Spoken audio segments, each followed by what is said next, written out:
Mr. Chairman, we note that the Territorial Army was inaugurated in our country by the Act of 1920.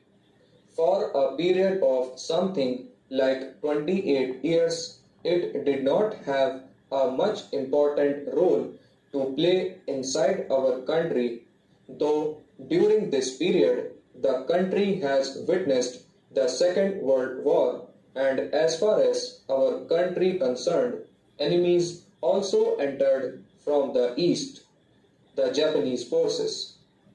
After 28 years after we attained independence, another act was passed in 1948 in order to bring the Territorial Army under a new setup. The present bill was introduced in May 1954 in the Lok Sabha, and it is after 2 years that it has reached the final stage. This delay of 2 years in taking up this measure shows what little interest we take in matters of defense, and particularly the role that the Territorial Army is likely to play in our country. Those of us who come from the former Indian states do feel that for some reason or other, for the last 7 or 8 years, we are not paying much attention to army matters. This we are noticing every day, and I will give a few instances which will show that that is the state of affairs as far as matters of defense are concerned.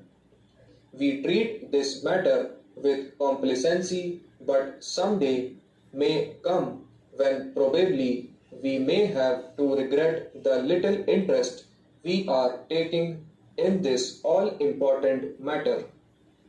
4 or 5 months ago, we passed the Lok Sahayak Sena Bill, and on that occasion also I spoke and gave a little warning to the Honorable Minister for Defence, who himself was piloting that bill, that these matters were not taken seriously, and he assured me that that was not the case. Sir, I would submit that soon after that bill was passed, one camp was allotted to Bikaner Division, or the former Bikaner state from where I come. The camp was opened in the first week of October, when I also happened to be in that area for some private work. Sir, the collector received an intimation from the Defense Ministry that from a particular date the camp would be started with 500 trainees. The collector arranged with the Chief Minister of Rajasthan to inaugurate the camp. Sir, during that period I happened to be there, and I know what a fiasco it was.